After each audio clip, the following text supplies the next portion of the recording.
Buenas noches, mi nombre es Esteban Tejeda y como lo prometido es deuda, el día de hoy vengo a hablarles nuevamente de La tiranía del mérito, este libro que hemos calificado como reaccionario, ¿no? Este libro de Michael Sandel en el que se habla de lo que conlleva este discurso meritocrático y tecnocrático, ¿no? En esta segunda y última parte analizaremos el credencialismo en el que se ha caído en las últimas décadas, el papel que la educación universitaria ha tomado en esta realidad.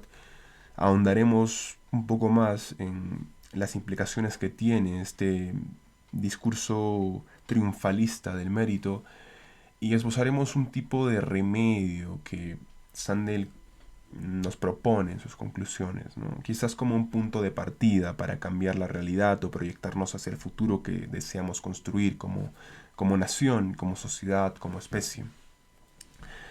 Probablemente lo más irritante del discurso meritocrático y tecnocrático sea el credencialismo en el que se ha caído en las últimas décadas.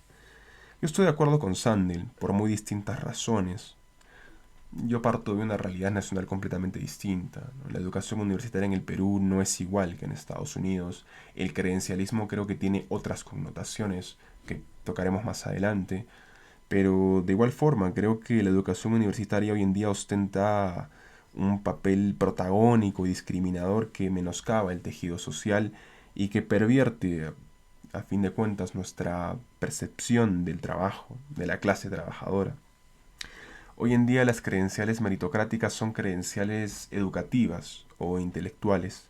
La ostentación de un título universitario o de un posgrado se ha vuelto un activo muy valioso, económicamente hablando o políticamente hablando, a fin de cuentas socialmente hablando. ¿Mm?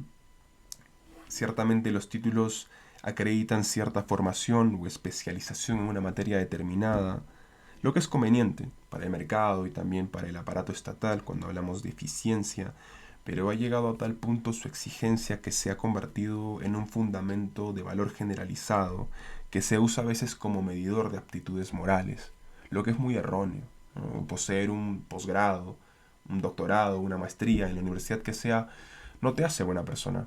Eso es un hecho, ¿no? ¿Cuántas personas en corruptas o que le dan la espalda por completo al bien común tienen un doctorado o una maestría en universidades prestigiosas? ¿Mm? La educación universitaria se ha concebido erróneamente como la mejor respuesta para la desigualdad, cuando apenas favorece un poco la movilidad social, como veremos más adelante, y hoy se ha convertido en un estigma discriminatorio que es válido socialmente, y esto porque se ha puesto en manos de la educación y se ha dejado de lado la cuestión política central de reconfigurar la economía global, ¿no? Lo que hablamos antes, hacer este sistema más justo o simplemente mucho más humano. Hemos decidido adaptar nuestro sistema educativo, económico, social, laboral a la globalización, en lugar de pensar en reformar este sistema, compatibilizarlo con la realidad en base a nuestros ideales, en base a la sociedad del futuro que deseamos construir. Hemos caído en un reduccionismo que sustenta que todas las soluciones provienen de la educación. Y la educación es muy importante, pero definitivamente no resuelve todos los problemas, ¿no? Nos dice Sandel, no es una respuesta. En realidad es un juicio moral emitido por los ganadores desde el ventajoso punto de vista de su éxito. La clase de los profesionales altamente cualificados se define precisamente por su elevado nivel educativo, y cada vez que le dicen al país que lo que se necesita es más formación y más estudios, lo que le están diciendo en realidad es que la desigualdad no es un fallo del sistema, sino un fallo vuestro, de los que no están educados, de los que no han accedido a estas credenciales. La educación es innegablemente buena para una sociedad. La hace más culta, más inteligente, más reflexiva, más crítica, pero este énfasis monotemático ha desplazado completamente la responsabilidad del Estado, de las clases políticas por nuestro bienestar, únicamente hacia nosotros mismos, los individuos. Ha propiciado que renunciemos a reflexionar seriamente sobre los temas de fondo, ¿no? Lo que hablamos antes, este vacío ideológico en el que hemos caído, hablar de los cambios necesarios, únicamente para hablar de educación y acceso a oportunidades. No solamente eso, ¿eh? Este credencialismo erosiona el tejido social ya que menoscaba la estima de quienes no estudiaron en la universidad. Este discurso le quita dignidad al trabajo no calificado de la clase trabajadora. La mayoría de estas personas no cuenta con un título universitario y en lugar de apoyarlas de algún modo, ya sea subvencionando sus estudios o propiciando las condiciones que valoren su trabajo y le aseguren una vida digna a través de su ejercicio, que sería lo mejor, en lugar de eso se les culpa de su situación, de no haber estudiado, de no haberse esforzado lo suficiente para acceder a estas oportunidades, moralizando asquerosamente el éxito y el fracaso. Y hablando del gobierno puntualmente, es una falacia creer que estas credenciales educativas sean un signo inequívoco de sabiduría práctica. Lo que les dije antes, ¿no? Tener un título o no te hace buena o mala persona, no te hace mejor o peor gobernante, ¿no? A nivel técnico quizás te capacita mejor que a otro, pero la política no es técnica, no es únicamente técnica. Poseer cierto conocimiento técnico sobre determinadas materias no significa dominar el arte de gobernar o de gestionar o de administrar. Es parecida esta idea de alguna manera a la idea platónica de los reyes filósofos, ¿no? Solo que hoy en día no se habla de reyes filósofos, sino de políticas inteligentes, ¿no? De smart policies, para calificar maneras de gobernar o para justificar decisiones políticas. Y adjetivar como inteligente una política determinada es mucho más persuasivo y conveniente que hablar de lo que es éticamente correcto o lo que no es éticamente correcto. Le da una apariencia de neutralidad y de eficiencia a las decisiones políticas, pero vacía de contenido el discurso público. En una serie de encuestas realizadas en Estados Unidos, Bélgica, Reino Unido y Países Bajos, se descubrió que las personas con títulos universitarios mostraban mayor sesgo de aversión hacia las personas con menos nivel de estudios que frente a otros grupos desfavorecidos, ¿no? Como inmigrantes, pobres, ciegos, obesos, etc. Y lo peligroso de esto no es únicamente la discriminación, sino que esta discriminación está justificada, legitimada. No se sienten culpables o no sienten que esta discriminación sea reprochable, ¿no? Ya que cada uno debe esforzarse. Entonces, si no accediste a la educación universitaria, es tu problema. Al fin y al cabo, esta retórica meritocrática nos dice que todo, absolutamente todo, es responsabilidad de cada uno. La idea de que la educación es un solucionador universal de los problemas sociales puede incrementar el riesgo de que se evalúe de forma especialmente negativa a los grupos con niveles bajos de estatus socioeconómico, al tiempo que se fortalece la ideología de la meritocracia.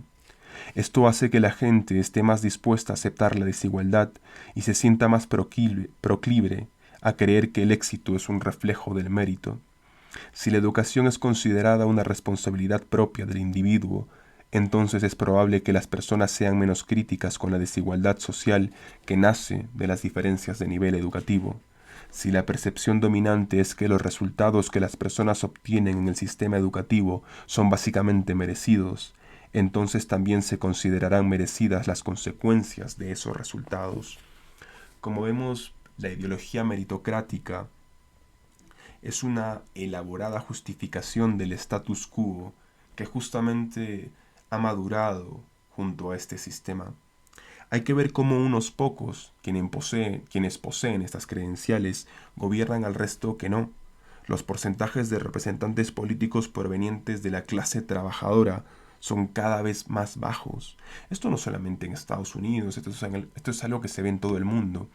Y está bien que se exija cierto grado de capacitación, de tecnificación para ciertos puestos en el Estado, ¿no? Que son justamente técnicos. Pero hablando del Parlamento y el gobierno, asusta ver que cada vez son menos representativos de la clase trabajadora, sobre todo en Estados Unidos y la Unión Europea. La composición de la clase política que ocupa cargos públicos, nos dice Sandel, es igual de desproporcional y segmentada a la existente antes del voto universal de la clase trabajadora, solo que ahora no son aristócratas o terratenientes los que ocupan la política, sino graduados universitarios y doctores. Uno pensaría que es lo más apropiado, ¿no? que los más capacitados nos gobiernen, que los más preparados estén al mando.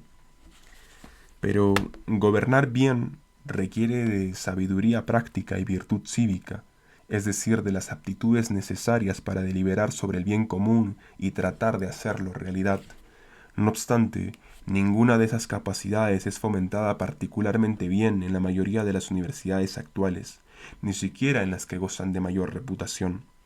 Y la experiencia histórica reciente nos induce a creer que es escasa la correlación entre la capacidad para el buen juicio político, que implica la posesión de carácter moral además de conocimiento y perspicacia, y la capacidad para obtener buenas puntuaciones en los TET estandarizados y ser admitido en una universidad de élite. La idea de que los mejores y los más brillantes son preferibles como gobernantes a sus conciudadanos con menores credenciales educativas es un mito nacido de la soberbia meritocrática.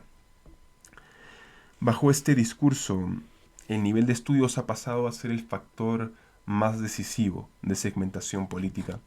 Los votantes que no poseen una carrera universitaria se han desplazado de los partidos socialistas o de izquierda, que se han convertido en los partidos de la élite con estudios en Europa y en Estados Unidos, hacia políticos mucho más populistas, nacionalistas, nativistas, xenofóbicos. Se sienten agraviados los trabajadores por el proceso de globalización que estas élites promueven, y esa es su respuesta frente al implacable credencialismo.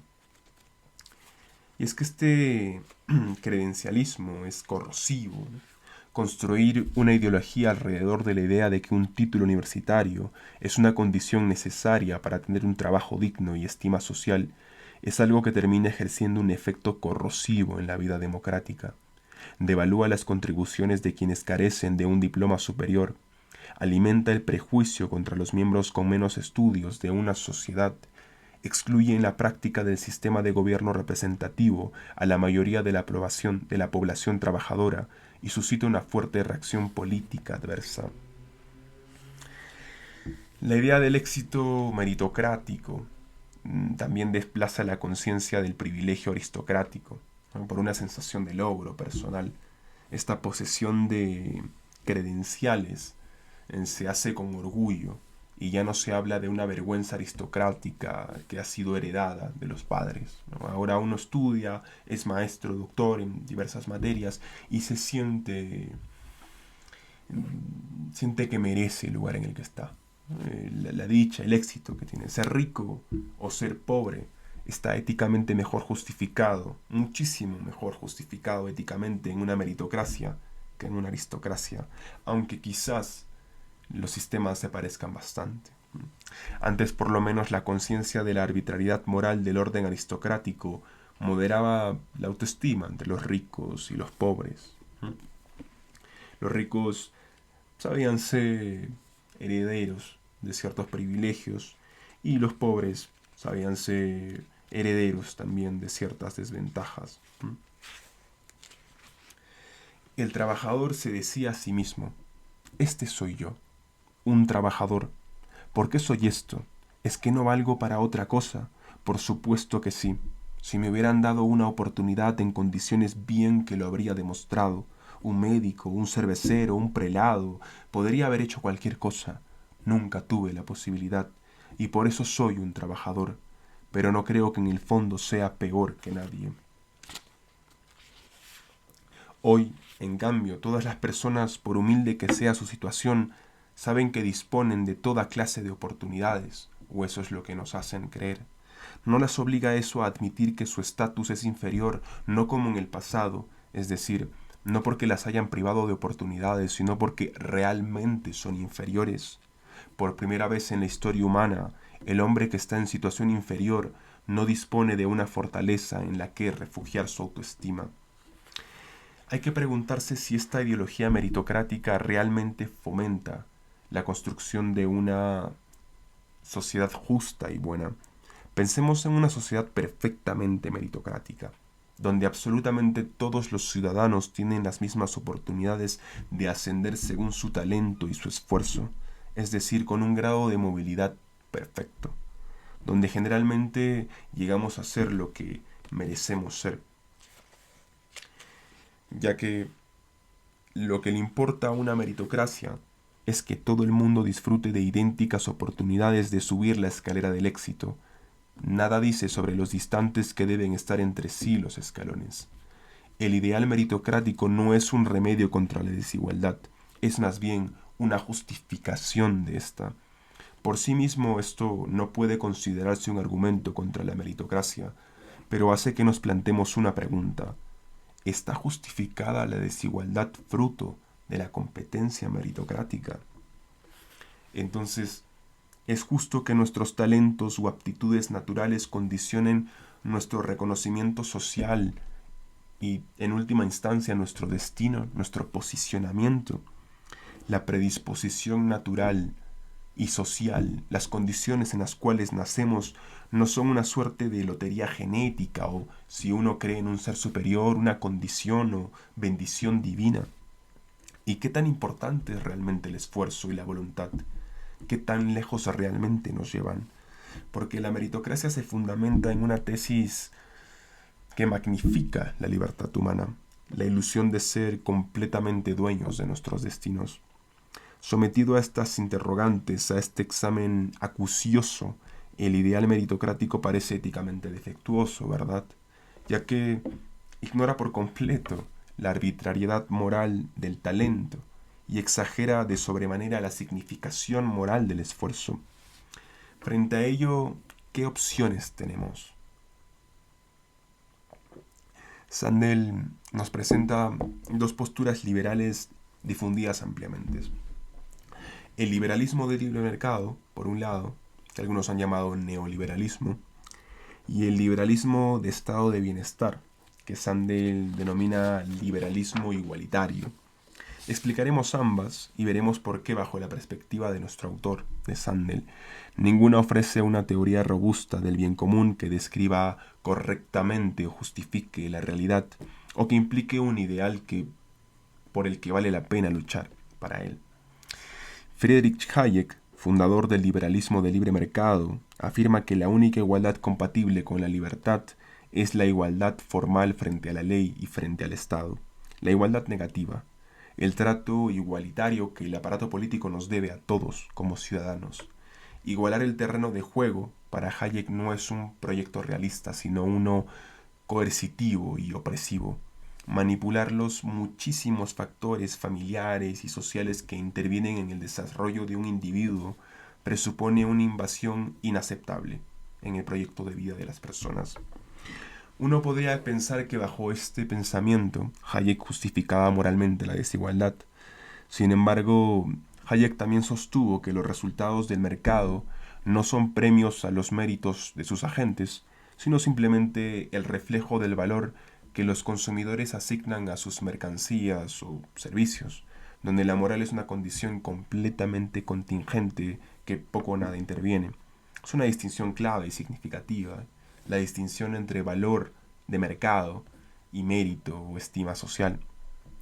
Por otro lado, John Rawls, representante del liberalismo igualitario, va más allá y afirma tajantemente que las diferencias de talento son tan arbitrarias como las diferencias de clase, y que por lo tanto no deberíamos aspirar a la igualdad de oportunidades, a equilibrar el terreno de juego, sino a la igualdad de resultados, no una igualdad formal, sino una igualdad material, para lo que sugiere la aplicación de un principio, que para algunos sonará algo violento, ¿no? El principio de diferencia, dice Rawls.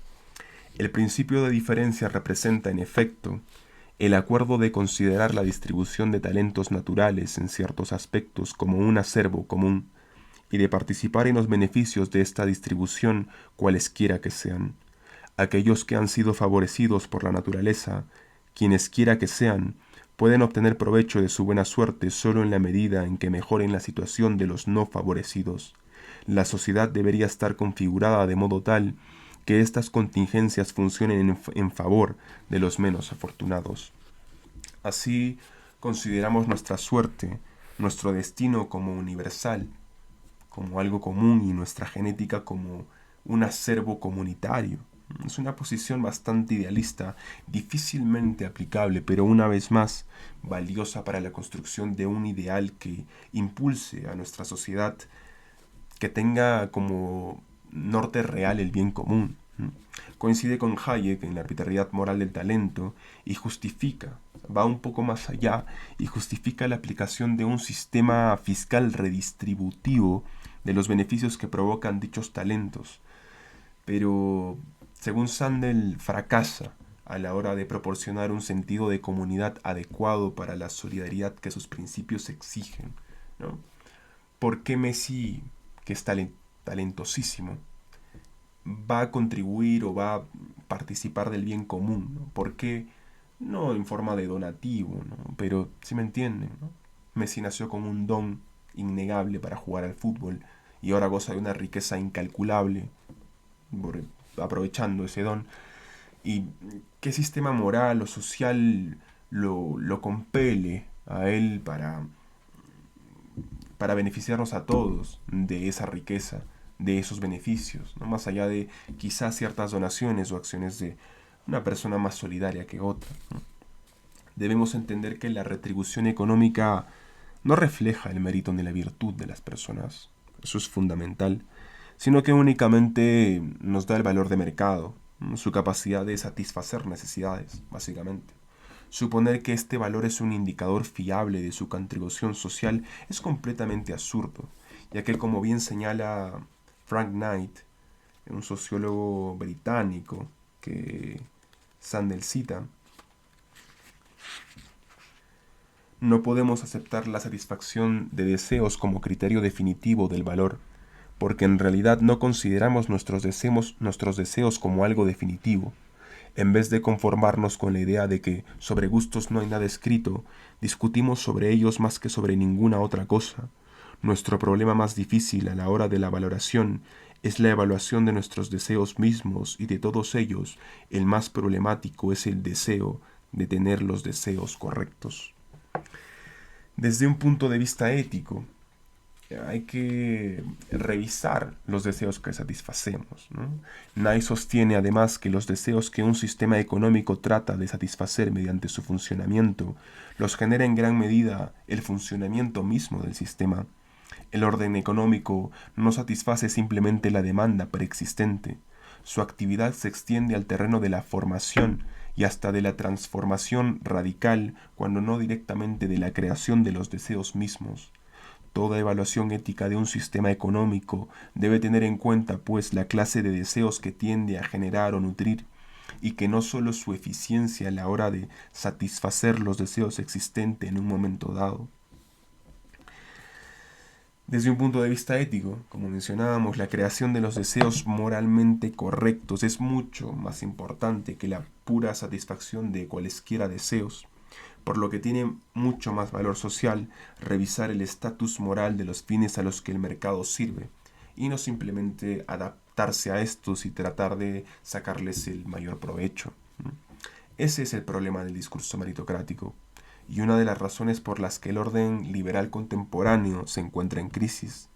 Como sociedad nos hemos rendido por completo ante el mercado, de manera subrepticia, y para lavarnos las manos hemos responsabilizado únicamente a los individuos, a los trabajadores, a las personas, desproveyéndolas de mérito y también de dignidad.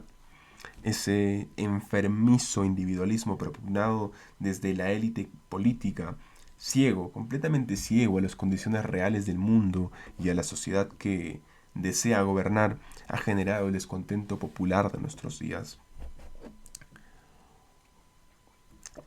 Ahora, volviendo al tema universitario, Sanden nos invita a cuestionar y eventualmente vencer a la tiranía meritocrática.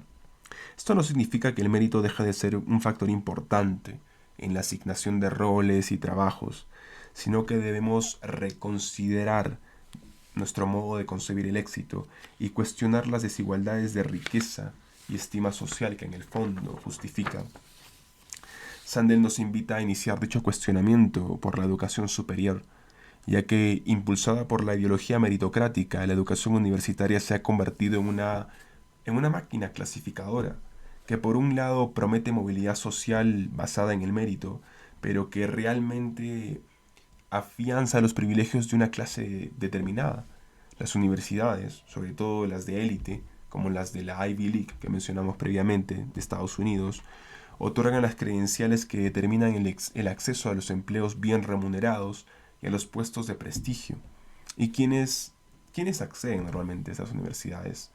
Los hijos de familias adineradas o que por lo menos están bien acomodadas, justificando y perpetuando la desigualdad. ¿De dónde proviene este tan bien pensado sistema? Nos pregunta Sandel. ¿Lógico apartar a las universidades de su misión cívico-educativa fundacional para encargarle en su lugar esta función clasificadora, la emisión de credenciales?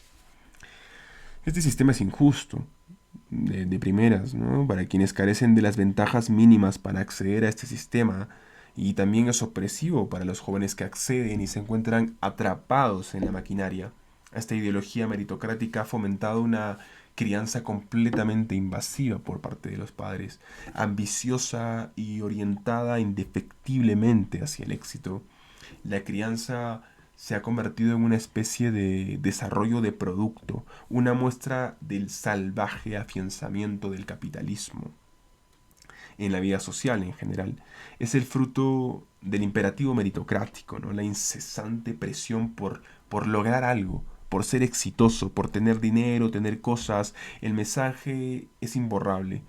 Solo hay un camino para la felicidad suprema y ese es tener éxito, tener dinero, tener y tener, ¿no? Unos ideales irracionales acerca de lo que es la persona perfecta se han convertido en algo deseable, necesario incluso en un mundo en el que el rendimiento, el estatus y la imagen definen la utilidad y el valor de un individuo. El perfeccionismo es el mal meritocrático por excelencia, en una época en la que los jóvenes son implacablemente clasificados, cribados y ordenados por facultades, universidades y empresas. La meritocracia neoliberal pone la necesidad imperiosa de afanarse, rendir y tener éxito en el centro mismo de la vida moderna. El éxito o el fracaso, la hora de cumplir con la exigencia de triunfar, de lograr objetivos, termina definiendo el mérito y la autoestima de la persona. Pero ¿qué ha sido del bien común? Esta es una pregunta que hiere cada vez que se hace en este libro, que redunda muchísimo, pero que cada vez lastima más y más y más cuando nos damos cuenta de qué tan relegada ha sido, qué ha sido realmente del bien común. ¿Quién piensa ahora en el bien común y no únicamente en ascender, ascender, ascender, lograr y viajar y conocer y ganar y tener? ¿Cuál es la solución? Nos dice Sandel. Nos pregunta, ¿no? Y para él es reconocer el trabajo, la dignidad del trabajador. Antes de pasar a este último capítulo del libro, me gustaría hacer un breve paréntesis respecto de la educación universitaria peruana, ¿no? La situación es completamente distinta a la norteamericana, a la estadounidense. En Estados Unidos incluso Sandel hace un análisis respecto de las políticas públicas de Obama y de su gabinete, ¿no? Y todos, o prácticamente todos, creo que el 90% más, eran personas con doctorados o maestrías en universidades pertenecientes a la Ivy League, universidades de élite, ¿no? Y por eso es la crítica de la clase trabajadora hacia esta élite política muy instruida, pero que no satisface las necesidades de la población. En el caso del Perú, lamentablemente, diría yo, no nos gobiernan personas con maestrías y doctorados en las universidades más prestigiosas del mundo o del Perú siquiera. Entonces, la situación es muy diferente, pero creo que el credencialismo universitario ha ido hacia otro lado, ¿no? Ahora todo el mundo quiere tener un título universitario, aspira a tenerlo. Y no está mal, yo creo que está muy bien, ¿no? Creo que sobre todo los que venimos de hogares de clase trabajadora, intentamos superarnos, superar a nuestros padres, ¿no? Es algo digno, encomiable y tiene justificación plena. Pero justamente en base a este discurso credencialista, en el Perú hemos caído en un capitalismo educativo, ¿no? La educación se ha vuelto un bien que se comercia como cualquier otro. Y esto no debe ser así, ¿no? Como vimos y como yo también defiendo, al igual que Sandel, la educación universitaria tiene un papel cívico fundamental en la vida de una nación. Y despojarlo de esto, hacerlo simplemente, hacer de las universidades simplemente máquinas que emiten diplomas y títulos y doctorados y maestrías, pervierte por completo el sistema, además que empobrece hondamente la calidad universitaria. No hay que ver las universidades que se han creado en el Perú desde la apertura del mercado y el proyecto neoliberalista que se implementó desde el gobierno de Fujimori. Hay que ser sinceros, no hay más personas graduadas, hay muchos más profesionales, pero ¿qué tipo de profesionales? Y a nivel de el Estado, sí, las personas aspiran a tener un título universitario, una maestría, porque ciertos puestos lo exigen.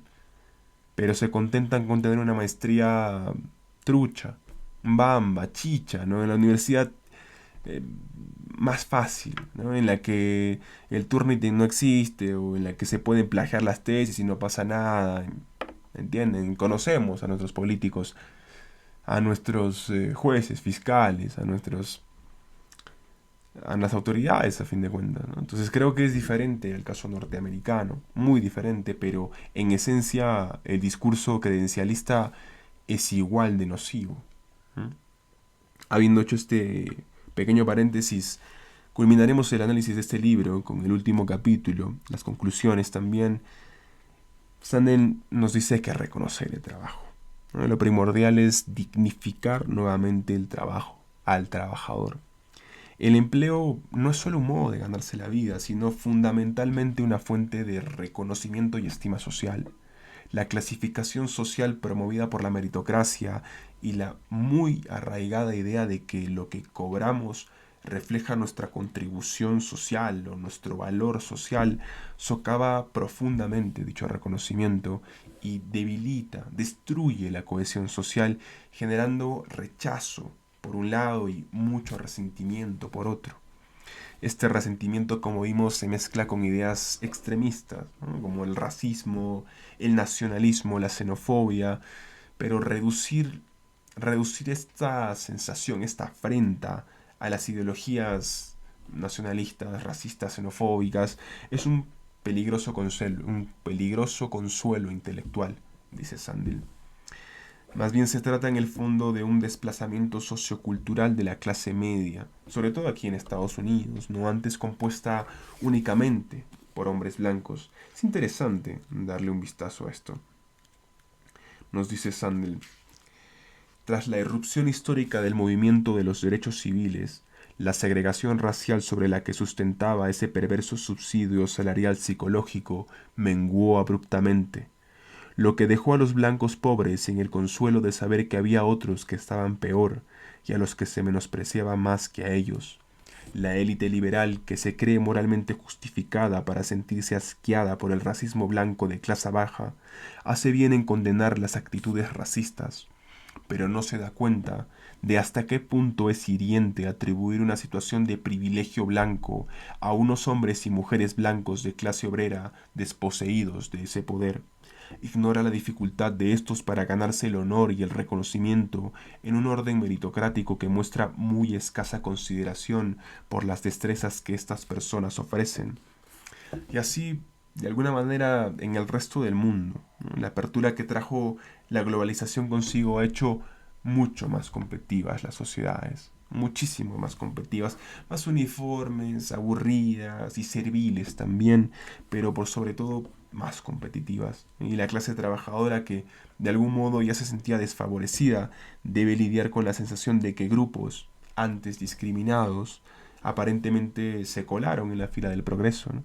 Pero obviamente esto no es culpa de los inmigrantes ni de las minorías, ¿no? Es un aprovechamiento, yo diría, de la ignorancia, ¿no? De la falta de conciencia de lo que realmente está pasando y de cuál es realmente el problema, ¿no? Hoy en día la inmigración es el origen de todos los problemas, ¿no? En Estados Unidos, según Trump, en la Unión Europea, según algunos políticos, en Perú inclusive, ¿no? O sea, obviamente que la migración venezolana ha traído problemas sociales gravísimos, porque una migración en proporciones tan grandes, sin planificación, obviamente va a desestabilizar no solamente económicamente, sino a nivel de seguridad ciudadana también, si es que no hay un control, etcétera, etcétera.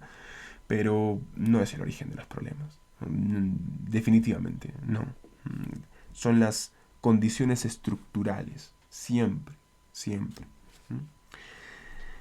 Es en el fondo, como muchas otras cosas, producto de la ideología que hemos asumido de manera inconsciente, ¿no? Esta ideología meritocrática, tecnocrática, de la que estamos hablando y hablando, ¿no? Este discurso, esta idea del sueño americano que nos sigue vendiendo la falsa idea de que depende de nosotros salir adelante, únicamente de nosotros. Uno debe luchar por sus objetivos, definitivamente, por sus sueños, pero negar la existencia de estas condiciones estructurales de las que hablamos, que de alguna manera imposibilitan el desarrollo de una gran mayoría, sobre todo en sociedades menos desarrolladas como la peruana, es una completa necedad, ¿no? Ya lo dije antes, o eres completamente insensible o completamente ignorante o ambos.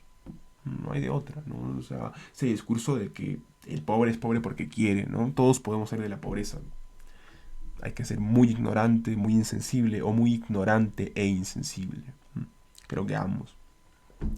Cualquier respuesta seria frente a la frustración de la clase trabajadora debe combatir esta condescendencia de la élite, el prejuicio cadencialista y situar por sobre todo la dignidad del trabajo en el centro de la agenda política. La dignidad del trabajador debe tomar en serio las necesidades educativas y laborales de la mayoría de personas, no únicamente en función del mercado y en beneficio de cierta élite política, sino sobre todo en función de qué sociedad queremos construir, ¿no? ¿Qué idea tenemos del futuro, del bien común? ¿No? La agenda política debe prestarle tanta atención a las medidas de justicia distributiva, la distribución equitativa de la riqueza, como las de justicia contributiva, ¿no? Concepto interesantísimo, la participación de los ciudadanos, de los trabajadores en el ciclo productivo y más que eso en el proyecto comunitario que implica el trabajo, ¿no? El trabajo no solamente es una forma de ganarse la vida, ya lo dijimos, es principalmente una fuente de reconocimiento y estima social. No debemos concebir el bien común únicamente como la maximización del bienestar del consumidor, sino como esta misión de orden cívico que absolutamente todos compartimos o al menos debemos compartir. Según el ideal cívico, el bien común no consiste simplemente en sumar preferencias o en maximizar el bienestar de los consumidores. El bien común pasa por una reflexión crítica sobre nuestras preferencias, a poder ser para elevarlas y mejorarlas, que nos permita disfrutar de unas vidas más dignas y florecientes. Esto es algo que no puede conseguir tan solo mediante la actividad económica, requiere una deliberación con nuestros conciudadanos acerca de cómo conseguir una sociedad justa y buena que cultive la virtud cívica y haga posible que razonemos juntos sobre los fines dignos y adecuados para nuestra comunidad política.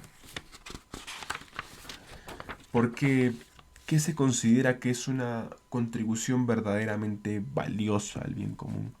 Y no solo acorde a los veredictos del mercado, ¿no? A lo que se nos impone desde fuera de manera inconsciente, subrepticia, a través de propaganda y a través de este discurso que ya creo que a muchos nos tiene asqueados, ¿no? Este debate es serio, tiene que ser serio, es necesario y es incómodo, pero tiene que darse, ¿no? Sobre la dignidad del trabajo. A eso me refiero, a eso se refiere Sandel a fin de cuentas. Debemos desplazar el foco de atención del incremento del PBI, del dinero, hacia la creación de un sistema educativo y un mercado laboral que fomente la dignidad del trabajo y la cohesión social. Debemos diferenciar a los hacedores, a los realmente hacedores, productores de bienes y servicios reales dentro del mercado, de los tomadores, ¿no? Especuladores y mercantilistas que aprovechan las condiciones del mercado únicamente para enriquecerse. Porque sí hay que reconocer que hay bienes que merecen ser pagados, servicios que merecen ser retribuidos, que es el intercambio natural, ¿no? Yo estoy muy a favor del liberalismo, pero hay que diferenciarlo de los puros especuladores y mercantilistas que viven del Estado y del mercado, haciendo jugarretas en perjuicio de todos los demás. Debemos, por último, no definir pero al menos debatir sobre qué es lo que debe considerarse una contribución valiosa para el bien común dentro de nuestras sociedades, ¿no? Hay que tener esto como punto de partida, creo, ¿no? O sea, ¿qué es realmente valioso? ¿Qué profesiones? ¿En qué oficios? ¿No? ¿Qué actividades? ¿Qué es lo que realmente nos impulsa a ser una sociedad mejor? ¿No? Hablemos de la enseñanza, de la educación, de la sanidad, de la seguridad, de la política, también el arte, por supuesto, el entretenimiento. Hay muchas cosas que contribuyen, pero al menos hay que debatir sobre esto, ¿no? No digo hacer una clasificación autoritaria, ¿no? Por ejemplo, personalmente yo creo que el arte es fundamental para el desarrollo de una persona, todo tipo de arte, ¿no? Y disruptivo al máximo, ¿no? Totalmente antisocial inclusive, pero es mi forma de pensar, ¿no? Al menos hay que discutirlo, ¿no? ¿Por qué? Porque sí, porque no, pero no asumir, ¿no? Que quienes ganan más es porque se lo merecen, quienes ganan menos es porque, bueno, lo merecen, ¿no? Asumir este fatídico destino que nos impone el mercado, ¿no? Que muchas veces está amañado, ¿no? Hay que abandonar el silencio de las últimas décadas, definitivamente. Y como conclusión, para acabar ya este video, que no quiero hacerlo muy largo, no deseo aburrirlos, Sandel nos dice que entre la igualdad de oportunidades, que es la promesa del ascenso social como un escape a la injusticia, no cuestionando el sistema que la genera, y la igualdad de resultados, que es un proyecto de alguna manera totalitario e inhumano, ¿no? Hacer que todos gocemos de igual manera de los resultados que se dan, ¿no? Es algo así como un tipo de comunismo hasta cierto punto, en el cual yo no coincido y Sandel tampoco. Sandel, entre estos dos polos, escoge la igualdad de condiciones. Esto es hacer posible que quienes no asciendan florezcan allí donde se encuentran con sus talentos y oportunidades. Qué encomiable fin, ¿no? Y qué lindo, ¿no? Porque sabemos que ciertas actividades no son igual de valoradas socialmente, aunque tengan una contribución muy significativa, ¿no? Lo que mencioné hace un momento, el arte, por ejemplo. El arte en el Perú es menospreciado, muy menospreciado. En otros países no, la comparación se hace. Pero realmente qué papel tiene el arte, ¿no? En la literatura, el teatro, la música, la arquitectura, etcétera, etcétera. Sandel escoge esta igualdad de condiciones, lo que es para él la significación originaria del sueño americano, ¿no? La realización personal, estés donde estés, seas quien seas. Esa es la verdadera idea del sueño americano para Sandel.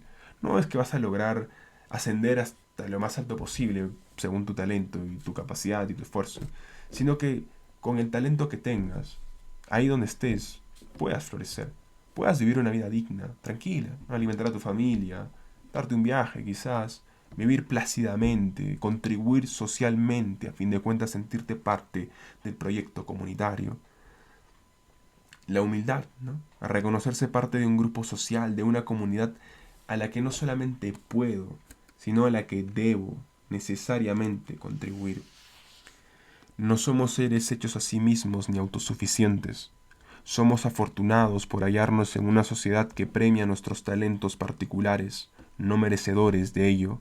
Ser muy conscientes del carácter contingente de la vida que nos ha tocado en suerte puede inspirar en nosotros cierta humildad.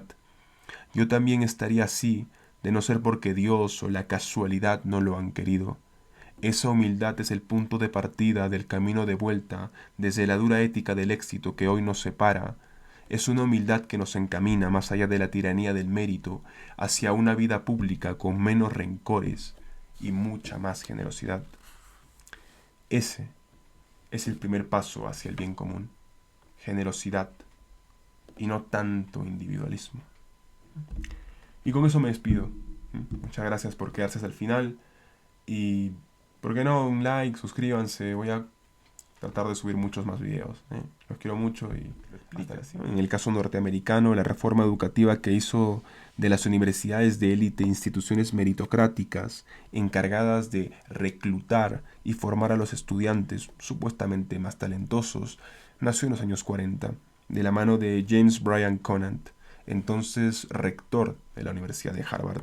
Este era un químico eminente, creo que incluso participó en el proyecto Manhattan, que tenía grandes ideales, ¿no? Aspiraba a cambiar totalmente el sistema educativo y quería reemplazar a la élite hereditaria, aristocrática, por otra de orden meritocrático, en la que no importe el lugar de origen de las personas o las condiciones en las que uno se desarrolla, sino su talento únicamente. Empezó por Harvard, su universidad, donde implementó el famoso SAT, el test de aptitud académica empleado por el ejército estadounidense durante la Primera Guerra Mundial para medir la inteligencia de las personas. Y con el paso del tiempo, este test que supuestamente mide tu inteligencia innata y no tus capacidades lectivas, se estandarizó para la admisión de universidades de nuevo alumnado en las universidades de todo el país, en Estados Unidos, convirtiéndose en el mecanismo básico para clasificar a su población, a la población joven sobre todo. Parece una muy buena idea, pero hacer de la educación un medio contra la desigualdad únicamente, esta máquina clasificadora, impone por completo la perversión del ideal cívico que en un principio le dio origen a la educación universitaria. Aunque Conant consideraba que era importante educar a todo futuro ciudadano como miembro de una democracia política, esta finalidad cívica de la educación pública ocupaba para él una posición secundaria con respecto a su función clasificadora. Más importante que educar a los jóvenes para la ciudadanía era equiparlos con los medios necesarios para subir el primer peldaño de la escalera de oportunidades que más apropiada nos parezca. Dejamos de educar ciudadanos y pasamos a instruir productores o consumidores, trabajadores, engranajes de este mercado, de esta sociedad capitalista completamente individualista, en la que el bien común ha pasado no a segundo plano, sino a último plano. Además que seleccionar talento y aspirar a la igualdad son dos proyectos bien diferentes, ¿eh? Conant no quería incrementar el número de estudiantes. El fin no era que más personas accedan a la educación universitaria, sino que estudien los más capaces, según él, según el SIT. Una sociedad con mayor movilidad social no significa necesariamente una sociedad más igualitaria. En el caso meritocrático, por ejemplo, se legitiman las desigualdades en base al mérito y ya no en la herencia o la aristocracia, pero no dejan de ser desigualdades. Y lo que dijimos antes, normalmente quienes acceden a estas universidades de élite son personas bien adineradas, bien acomodadas, aunque vienen de familias con ciertos privilegios. Obviamente que no todos, hay excepciones, pero el grueso, ¿quiénes son? Y si bien las ideas de Conant no fueron implementadas inmediatamente, en su tiempo fueron dejadas de lado, terminaron por definir el concepto que la educación universitaria estadounidense tiene ahora de sí misma. Esta idea de que el mérito y no la riqueza es el criterio predominante para contar con las credenciales universitarias, la herramienta más poderosa de movilidad social. Sin embargo, es evidente que este sistema meritocrático de admisión no condujo a la sociedad sin clases que supuestamente propugnaba o que nos invitaba a construir. Las desigualdades de renta y de riqueza se ahondaron en los últimos años. Los ricos y los pobres no hemos intercambiado posiciones sociales de generación en generación y la educación superior ha reforzado las ventajas que los padres transmiten a sus hijos privilegiados. El perfil demográfico y académico ha cambiado, quizás, eso sí, ahora es más variado. La educación universitaria, ahora pueden acceder a la educación universitaria mujeres, personas de raza negra, de otras etnias, condiciones sexuales diversas, eso ya no es importante, pero aún así, ¿no? La revolución meritocrática en la educación superior no ha traído consigo la movilidad social y la amplitud de oportunidades que sus proponentes iniciales preveían y que los responsables educativos y los políticos seguían prometiendo que traería. Las universidades más selectas de Estados Unidos expulsaron a aquella complaciente élite hereditaria y que se creía con el derecho de serlo, que tanto preocupaba a Conant, pero esa aristocracia de privilegios heredados ha dejado su lugar a una élite meritocrática que es hoy tan privilegiada y está tan afianzada en su situación como lo estaba aquella a la que reemplazó. Pese a ser mucho más inclusiva en cuanto al género, la raza y la etnia, esta élite meritocrática no ha producido una sociedad fluida y móvil. La actual clase de los profesionales con altas credenciales educativas ha hallado el modo de traspasar sus privilegios a sus hijos, no mediante grandes herencias de dinero y propiedades, sino equipándolos con las ventajas que determinan el éxito en una sociedad meritocrática. Solo basta revisar los porcentajes de personas que ingresan a estas universidades de élite provenientes de hogares desfavorecidos, ¿no? Según Jerome Carabel, autor de una historia de la autor de una historia de las políticas de admisión de nuevo alumnado en Harvard, Yale y Princeton, ha llegado a la conclusión de que los hijos de la clase trabajadora y los pobres tienen hoy tan pocas probabilidades de estudiar en alguna de las tres grandes como en 1954, hace más de 70 años. Influyen poco o nada en la movilidad ascendente porque la mayoría de su alumnado ya está muy bien posicionado de entrada. Sus familias están bien acomodadas, vienen de entornos muy favorecidos, por lo que ayudan menos a expandir las oportunidades que a consolidar los privilegios realmente. La pregunta fundamental, en el fondo, para mí es la siguiente. ¿Deberían realmente las universidades asumir el papel de clasificar a las personas sobre la base de su talento para determinar quién progresa en la vida y quién no? ¿Son legítimas estas valoraciones?